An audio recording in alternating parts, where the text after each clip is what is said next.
Hello दोस्तों, कैसे हैं आप। आशा करता हूँ आप सब बहुत अच्छे होंगे। मैं सुरेश एक बार फिर से सुरेश एकेडमी में आपका स्वागत करता हूँ।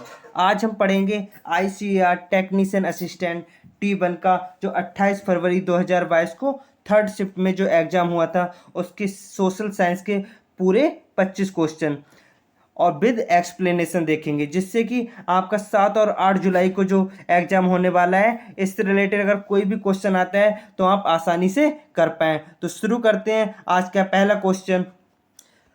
झूठ से संबंधित निम्नलिखित कथनों में से कौन सा कथन सही है। जो कथन सही है वही हमें आंसर में लगाना है।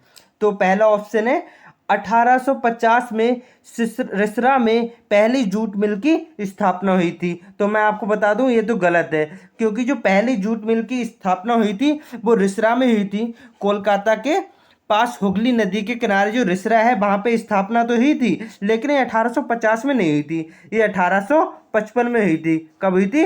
1855 में हुई थी। और इसमें 1850 दिया है, तो पहला ऑप्शन तो गलत हो गया। दूसरा देखते हैं, 2021 में भारत दुनिया में जूट का प्रमुख उत्पादक बन गया था। ये बात सही है, तो यही हमारा आंसर होगा। Option number 2 will be the right answer. आगे बढ़ते हैं, नेक्स्ट क्वेश्चन, क्वेश्चन नंबर 2। राष्ट्रीय प्रतिदर्श सर्वेक्षण संगठन 1999-2055 में राउंड के आंकड़ों के अनुसार क्रमशः डैश ग्रामीण और डैश शहरी क्षेत्रों में रहने वाली जनसंख्या जो अनुसूचित जाति के अंतर्गत आती है गरीबी रेखा के नीचे जीवन यापन कर रही है।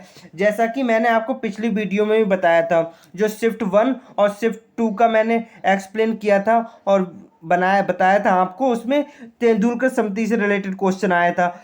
सेम गरीबी रेखा से नीचे परसेंटेज पूछा था, सेम इसमें भी पूछा है, वही इसमें भी पूछा है। तो मैं आपको बता दूं, जो ग्रामीण में था वो 35.9% था और जो शहर में था 38.3% गरीबी रेखा से नीचे लोग थे। जो अनुसूचित जाति के अंतर्गत आते हैं वो गरीबी रेखा से नीचे थे 35.9% गाँव में और 38.3% शहरों में। तो option number A will be the right answer. आगे बढ़ते हैं, नेक्स्ट क्वेश्चन, क्वेश्चन नंबर 3।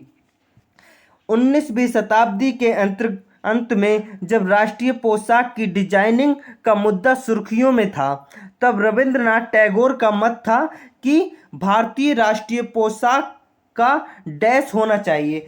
क्या होना चाहिए ये पूछा गया है। तो ऑप्शन 1 होगा, 2 होगा, 3 होगा या होगा 4। तो मैं आपको बता दूं, जो हमारे RN टैगोर साहब थे, इन्हें राष्ट्र की एकता के प्रतीक के लिए इन्होंने पोशाक का एक विचार प्रस्तुत किया, जिसमें उन्होंने सोचा कि हिंदू और मुस्लिमों के तत्वों का संयोजन करके एक पोशाक बनाई जाए।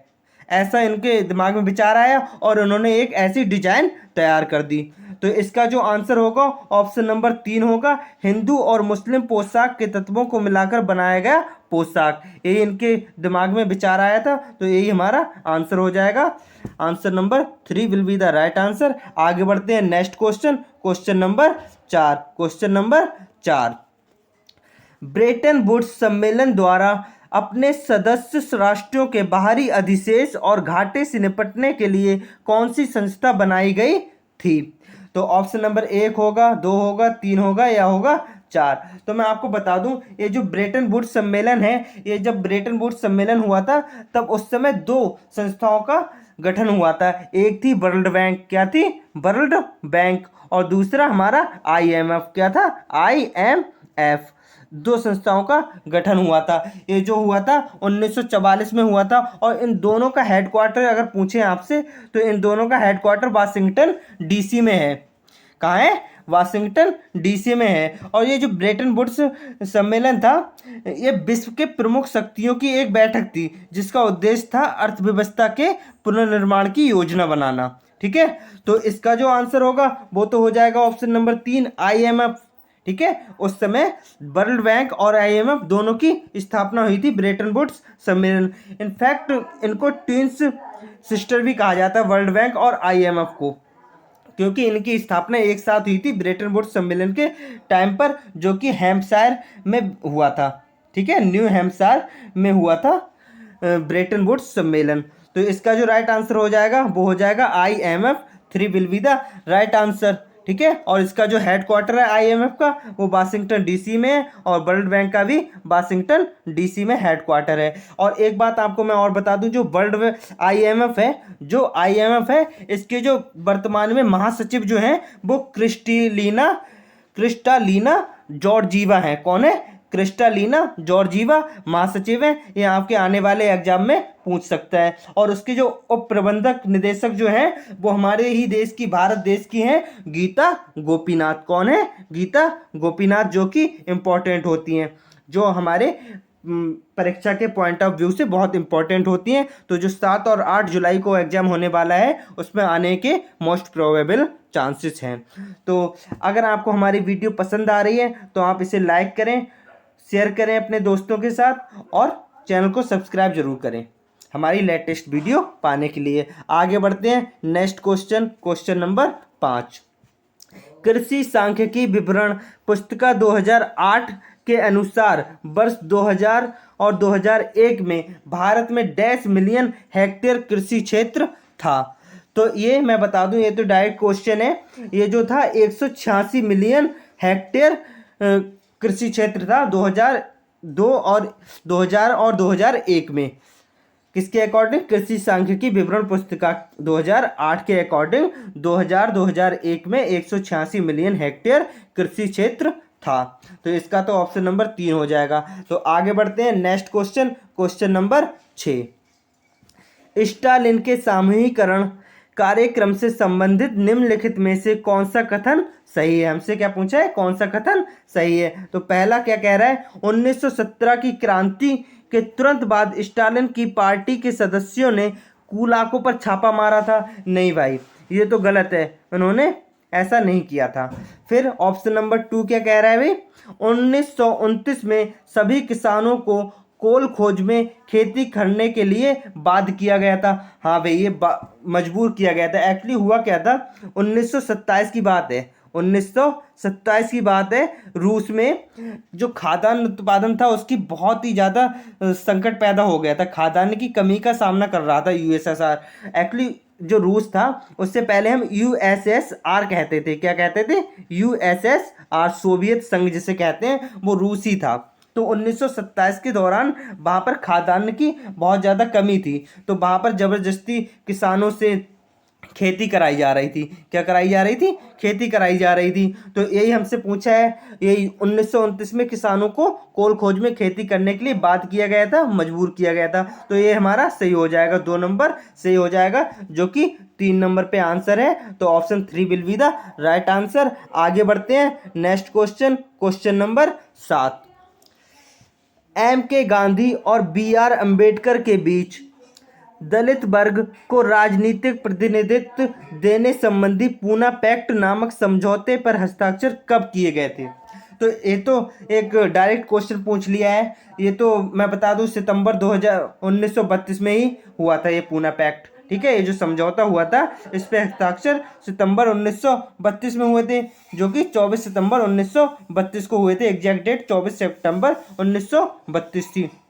साथ ही मैं बता दूं, ये जो पूना पैक्ट है इसे पूना समझौता भी कहते हैं। साथ में ये जो हुआ था वो जो पुणे का यरबदा जेल है वहाँ पे हुआ था, महात्मा गांधी और BR अम्बेडकर के बीच में, ठीक है। तो आशा करता हूँ आपको समझ में आता होगा। और समझ में आ रहा है तो लाइक करें, शेयर करें और सब्सक्राइब जरूर करें चैनल को। तो next question number 8। Cabinet mission योजना के तहत संविधान की कुल सदस्य संख्या डैश थी, तो कितनी थी? तो मैं आपको बता दूं, ये जो कैबिनेट मिशन है ये 1946 में आया था, और इसमें जो संविधान सभा की इसने संविधान सभा का गठन किया था 1946 में ही। तो उसमें जो सदस्य थे वो 389 थे, 389 थे, जिसमें से मैं आपको बता दूं 296 जो सदस्य थे, 296 सदस्य जो थे वो ब्रिटिश काल के, मतलब जो ब्रिटिश भारतीय थे वो निर्वाचित थे। 296 सदस्य निर्वाचित थे, और प्लस में जो बचे थे 93, कितने बचे थे? 93 वो देसी रियासत रियासतों से मनोनीत थे। क्या थे? देशी रियासतों से मनोनीत थे। और 296 क्या थे? निर्वाचित थे। ठीक है, तो इसका तो आंसर एक हो जाएगा। और ये 1946 में आई थी। कैबिनेट समिति कब आई थी? मिशन कब आया था? 1946 में आया था। और इसने संविधान सभा का गठन किया था। ठीक है, जिसकी पहली बैठक, संविधान सभा की जो पहली बैठक हुई थी उसकी वो हुई थी 9 दिसंबर 1946 को हुई थी। जिसके जो अध्यक्ष बने थे वो सच्चिदानंद जी को बनाया गया था, जो कि परमानेंट नहीं थे। फिर 11 दिसंबर 1946 को फिर से बैठक हुई थी। उसमें परमानेंट जो अध्यक्ष बनाए गए थे वो डॉक्टर राजेंद्र प्रसाद जी को बनाया गया था, जो कि हमारे देश के प्रथम राष्ट्रपति भी बने थे। तो आगे बढ़ते हैं नेक्स्ट क्वेश्चन, क्वेश्चन नंबर 9।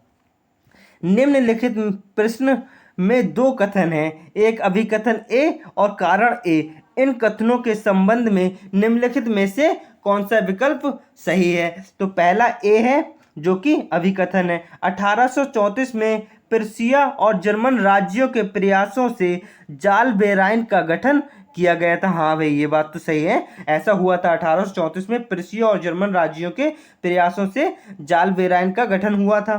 ठीक है, और साथ ही आर क्या कह रहा है, कारण क्या कह रहा है? जाल बेराइन ने मुद्राओं की संख्या कम कर दी और शुल्क अवरोधों को समाप्त कर दिया। ये बात भी सही है, लेकिन ये जो हमसे पूछा है जो कारण है वो अभिकथन का होना चाहिए। तो ये मतलब ठीक नहीं बैठ पा रहा है, क्योंकि मुद्राओं की संख्या कम कर दी थी, ये बात सही है, और शुल्क अवरोधों को भी समाप्त कर दिया था। लेकिन इस वजह से 1834 में प्रूसिया और जर्मन के राज्यों के प्रयासों से जाल बेराइन का गठन हुआ था, ये बात गलत है। तो ऑप्शन तो दोनों सही हैं, लेकिन एक ये जो कारण है वो सही नहीं है। जो आर जो है एक की व्याख्या सही नहीं कर पा रहा है। तो इसका जो आंसर होगा 3 number, 3 will be the right answer. आगे बढ़ते हैं next question, question number 10। Dash और डैश को क्रमशः संघ सूची और राज्य सूची में शामिल किया गया। तो किसे किसे शामिल किया गया था?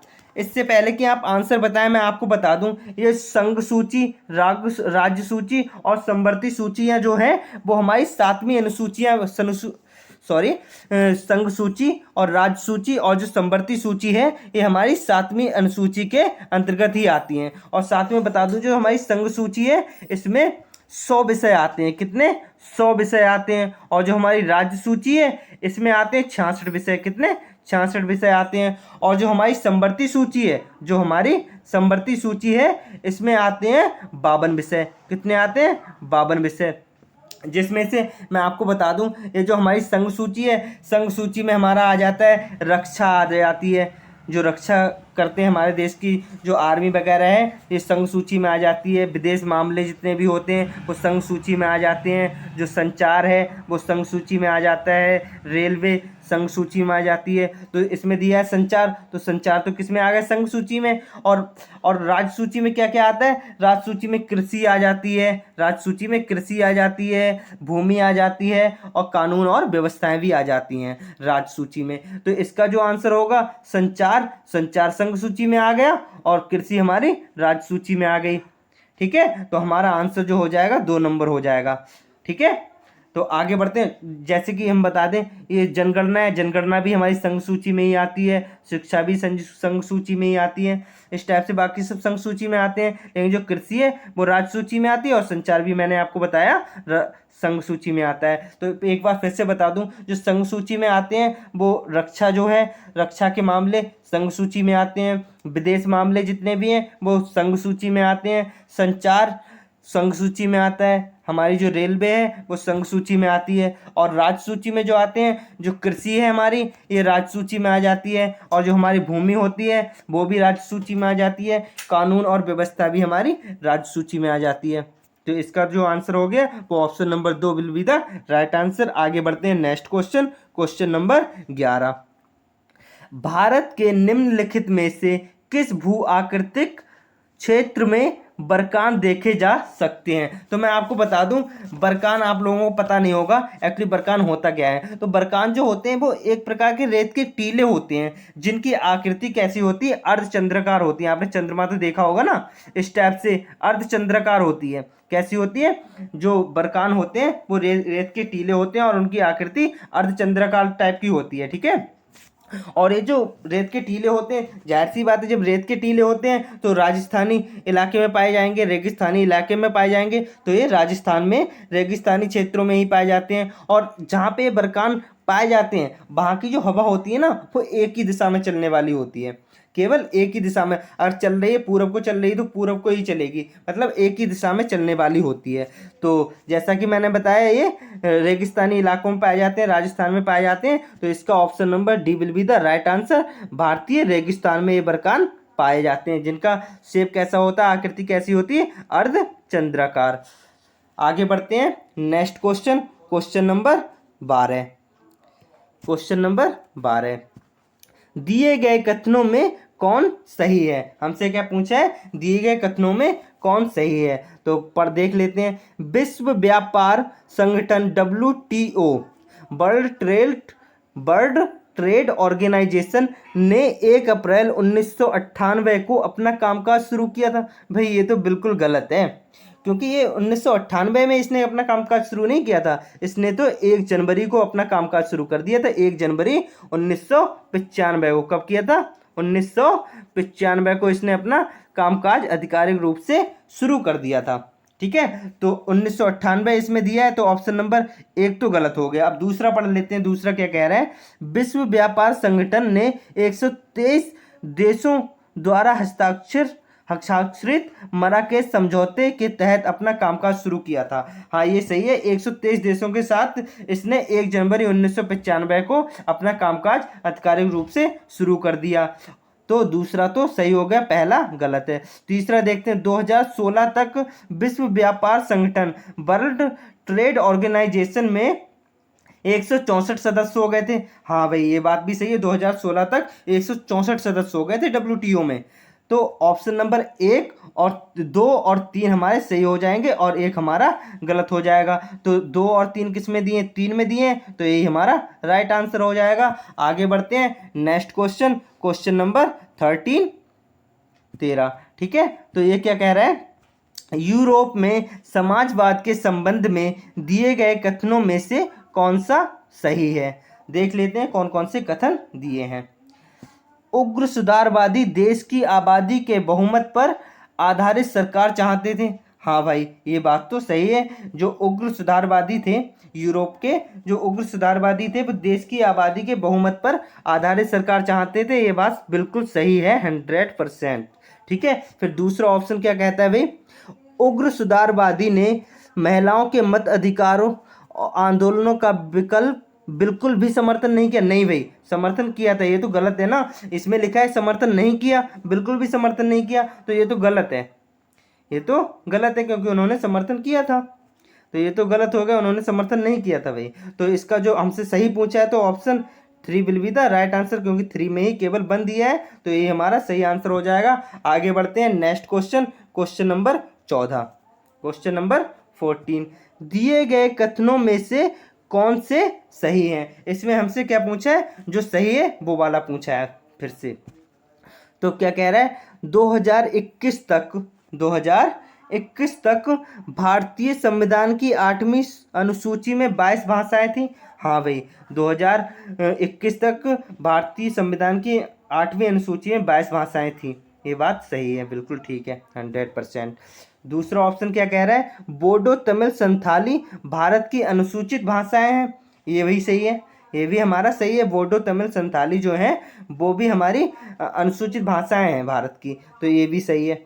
आगे तीसरा क्या कह रहा है, 2011 में हुई भारत की जनगणना के अनुसार केवल 0.6% भारतीयों ने अंग्रेजी को मातृभाषा के रूप में दर्ज किया था। ऐसा कुछ भी नहीं था, क्योंकि सबसे ज़्यादा जो भाषा बोली जाने वाली थी वो हिंदी थी, 43.63%, 3.63% जो हमारी हिंदी थी 2011 की जनगणना के अकॉर्डिंग बोली जाने वाली। ठीक है, तो इसमें तीसरा तो हमारा गलत हो गया, पहला और दूसरा सही है, और पहला दूसरा तीसरे में दिया है, तो यही हमारा सही आंसर हो जाएगा। आगे बढ़ते हैं नेक्स्ट क्वेश्चन, क्वेश्चन नंबर 15।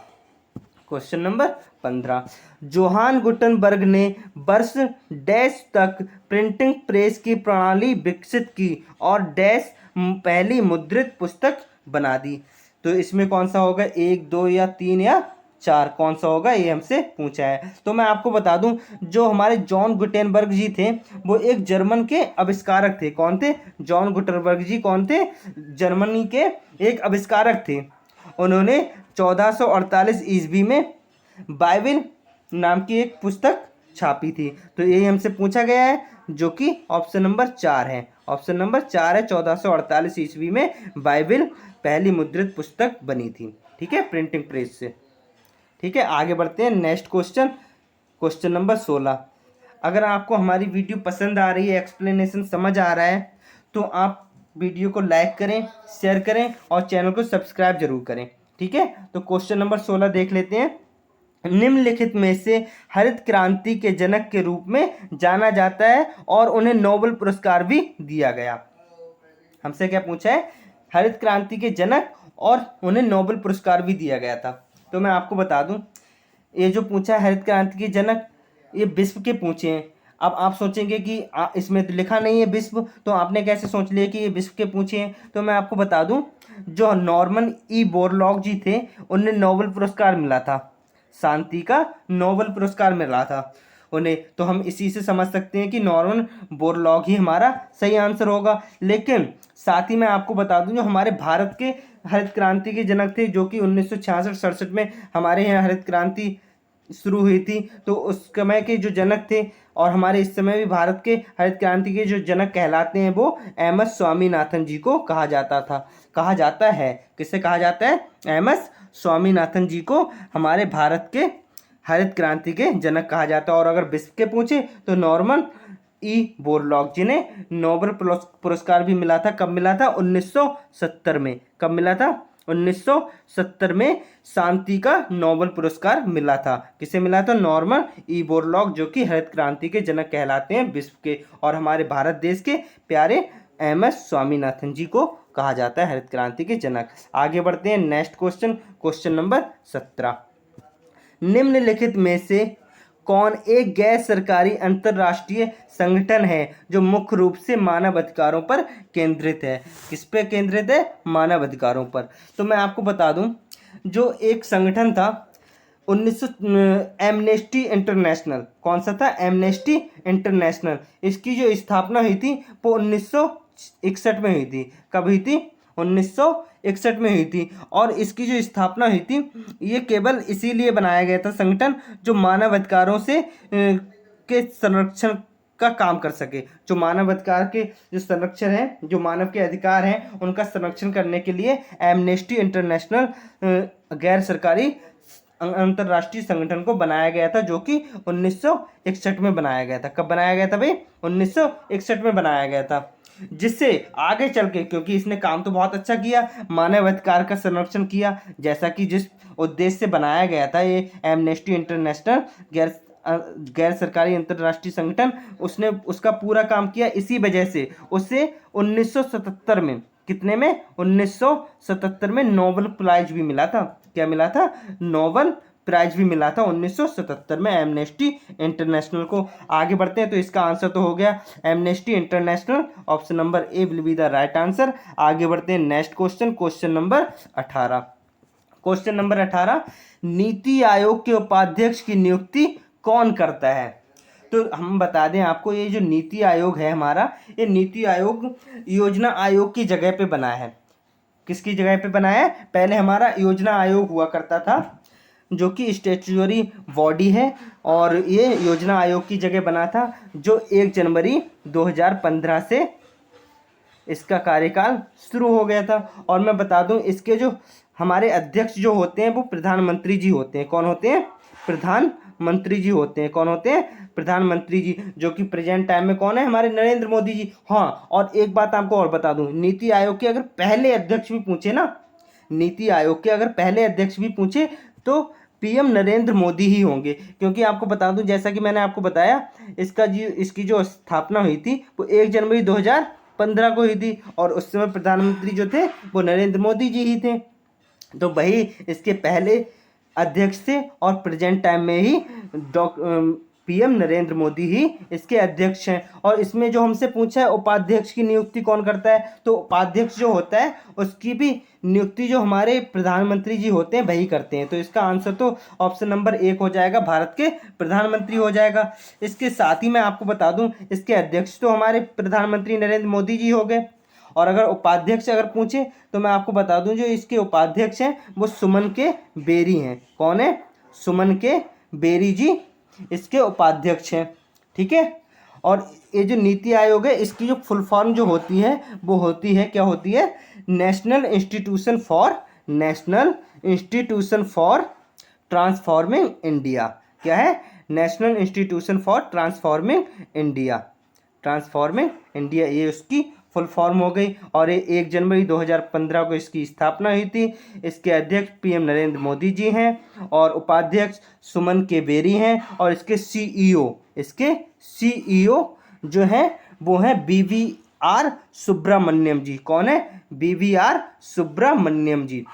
तो ये जो मैंने नीति आयोग का एक्सप्लेन किया है, मुझे लगता है जो आपको 7 और 8 जुलाई को एग्जाम होने वाला है, इससे मोस्ट प्रोबेबल चांसेस हैं कि एक ना एक क्वेश्चन पूछा जाए, या तो अध्यक्ष पूछ ले, या उपाध्यक्ष, या सीईओ, या इसकी फुल फॉर्म, या इसके पहले अध्यक्ष कौन थे ये भी पूछ सकता है, इसकी स्थापना कब हुई थी ये भी पूछ सकता है, ये किस योजना की जगह आया था, किस आयोग की जगह आया था नीति आयोग, ये भी पूछ सकता है। तो आगे बढ़ते हैं नेक्स्ट क्वेश्चन नंबर 19। राष्ट्रीय मानव अधिकार आयोग, जिसे NHRC कहते हैं, से संबंधित निम्नलिखित में से कौन सा कथन सही है? हमसे क्या पूछा है, कौन सा कथन सही है? तो पढ़ लेते हैं, देख लेते हैं। राष्ट्रीय मानव अधिकार आयोग द्वारा की गई सिफारिशें संबंधित सरकार या प्राधिकरण के लिए बाध्यकारी थी? नहीं जी, ये बिल्कुल भी बाध्यकारी नहीं थी। ये एक स्वायत्त विधिक संस्था थी। कैसी थी? स्वायत्त विधिक संस्था थी। ठीक है, जिसका हेडक्वार्टर न्यू दिल्ली में है। कहाँ है? नई दिल्ली में इसका हेडक्वार्टर है। ठीक है। और इसके जो अध्यक्ष हैं प्रेजेंट टाइम में अरुण कुमार जी हैं। कौन है? अरुण कुमार मिश्रा जी हैं, जो न्यायमूर्ति हैं, अरुण कुमार मिश्रा जी हैं। और मैं बता दूं, इसके जो पहले अध्यक्ष अगर इसके पहले अध्यक्ष पूछ ले तो न्यायमूर्ति रंगनाथ जी NHRC के पहले अध्यक्ष हैं। और इसकी जो स्थापना जो हुई थी, मैं आपको बता दूं, इसकी जो स्थापना जो हुई थी 1993 में NHRC एक्ट आया था। क्या आया था? 1993 में NHRC एक्ट आया था। तो जो सितंबर में आया था एक्ट, और 12 अक्टूबर 1993 को ही NHRC की स्थापना हो गई थी, इसका गठन हो गया। और इसके पहले अध्यक्ष रंगनाथ जी थे, और वर्तमान में इसके अध्यक्ष जो हैं वो अरुण कुमार मिश्रा जी हैं। ठीक है। तो इसमें क्या कहा है, और ये 3 साल के लिए होते हैं, इसके जो अध्यक्ष होते हैं वो 3 साल के लिए होते हैं, या फिर 70 साल के लिए होते हैं, जो भी पूरा हो जाए। अगर 70 साल पूरी हो रही है तो हट जाएंगे, और अगर 3 साल पूरे हो रहे हैं तब हट जाएंगे, जैसे कि इस समय अरुण कुमार मिश्रा जी हैं। ठीक है। तो इसका 2 नंबर जो ऑप्शन है ये बिल्कुल सही हो जाएगा, हमसे सही ही पूछा है। और तीसरा देख लेते हैं। राष्ट्रीय मानव अधिकार आयोग के अध्यक्ष भारत के सेवानिवृत्त मुख्य न्यायाधीश या उच्च न्यायालय की सेवा निवृत्त मुख्य न्यायाधीश होते हैं, ऐसा कुछ जरूरी नहीं है। राष्ट्रीय मानव अधिकार आयोग की स्थापना 1996 में मानवाधिकार संरक्षण अधिनियम 1996 के कानून के तहत की गई थी? नहीं भाई, मैंने जैसा कि आपको बताया था 1993 में इसका एक्ट आया था, और 12 अक्टूबर 1993 को ही इसकी स्थापना हो गई थी। और इसके वर्तमान अध्यक्ष जो हैं वो अरुण कुमार मिश्रा जी हैं। तो आगे बढ़ते हैं नेक्स्ट क्वेश्चन नंबर 20। कौन सा? क्वेश्चन नंबर 20 क्या कह रहा है? उस विकल्प का चयन करें जो फ्रांसीसी क्रांति के दौरान हुई घटना को सही काल अनुक्रम में व्यवस्थित करता है। तो मैं आपको बता दूं, देखते हैं पहला ऑप्शन, मनुष्य और नागरिक के अधिकारों की घोषणा। मनुष्य और नागरिक के अधिकारों की घोषणा जो हुई थी वो मैं आपको बता दूं कब हुई थी। 26 अगस्त 1789 को हुई थी। कब हुई थी? 26 अगस्त 1789, 1789 को हुई थी मनुष्य और नागरिक अधिकारों की घोषणा। और फिर दूसरा जो है सामंती व्यवस्था का अंत। ये जो हुआ था सामंती व्यवस्था का जो अंत हुआ था वो 4 अगस्त को हुआ था 1789। कितना? 4 अगस्त 1789। और जो फ्रांस को गणतंत्र घोषित किया गया था, फ्रांस को गणतंत्र जो घोषित किया गया था वो किया गया था सितंबर में। कब? सितंबर 1792। तो फ्रांस को गणतंत्र घोषित कब किया गया था? 1792 में घोषित किया गया था। और चौथा हमसे क्या पूछा है? नेशनल असेंबली द्वारा पर्शिया और ऑस्ट्रिया के खिलाफ युद्ध की घोषणा कब हुई थी? तो मैं ये भी आपको बता दूं, ये जो युद्ध की घोषणा हुई थी अप्रैल में हुई थी। कब हुई थी? अप्रैल 1792। कब हुई थी? अप्रैल 1792। तो आप खुद देख सकते हैं इसका सही आंसर क्या होगा, क्योंकि सबसे पहले 4 अगस्त 1789 आ रहा है, तो 2 नंबर वाला हमारा पहले होगा, फिर 1 नंबर वाला दूसरे नंबर पे होगा, फिर क्या होगा? चौथा और तीसरा। तो ये हमारा ऑप्शन नंबर 4 में दिया है 2 1 4 3। तो ये हमारा सही आंसर हो गया। ठीक है, आशा करता हूँ आपको पसंद आता होगा। अगर पसंद आ रहा है तो वीडियो को लाइक करें, शेयर करें अपने दोस्तों के साथ और सब्सक्राइब जरूर करें चैनल को। तो क्वेश्चन नंबर 21 देखते हैं। भारतीय रिजर्व बैंक आरबीआई से संबंधित निम्नलिखित में से कौन सा कथन सही है? हमसे क्या पूछा है? जो कथन सही है वही पूछा है, देख लेते हैं।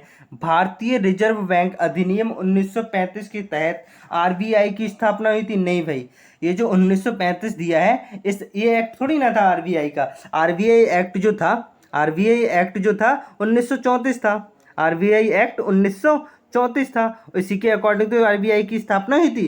तो फिर 1 अप्रैल 1935 को इसकी स्थापना हुई थी। आरबीआई की स्थापना 1 अप्रैल 1935 को हुई थी। लेकिन जो एक्ट था वो था आरबीआई एक्ट 1934 वाला एक्ट था। तो पहला तो हमारा गलत हो गया। और मैं आपको बता दूं, ये 1 अप्रैल 1935 को इसकी स्थापना हो गई थी। साथ में जो नेशनलाइजेशन जो हुआ था, राष्ट्रीयकरण जो आरबीआई का हुआ था, वो 1949 में हुआ था। कब हुआ था? 1949 में हुआ था। ठीक है, तो देख लेते हैं दूसरा। ये पहला तो गलत हो गया क्योंकि 1935 का एक्ट दे रहे हैं, जबकि ऐसा कुछ था नहीं, 1934 का एक्ट था। तो पहला हमारा गलत हो गया। दूसरा देखते हैं। आरबीआई राज्य सरकारों के नगद शेष को रखने के लिए एक चालू खाता प्रबंधित करता है। हाँ, ये सही है। राज्य सरकारों के नगद शेष को रखने के लिए एक चालू खाता प्रबंधित करता है, ये बात सही है। और तीसरा क्या कह रहा है? सर बेनेगल रामा राव आरबीआई के सबसे लंबे समय तक सेवा देने वाले गवर्नर थे। ये बात भी सही थी। जो हमारे सर बेनेगल रामा राव जी थे वो आरबीआई के सबसे लंबे समय तक गवर्नर रहे थे। तो उन्होंने सबसे ज़्यादा सेवा की थी आरबीआई की गवर्नर पद पे। तो ऑप्शन नंबर 1 में ही दिया है 2 और 3। तो यही हमारा राइट आंसर हो जाएगा। आगे बढ़ते हैं। Next question, question number 22। कौन सा? Question number 22।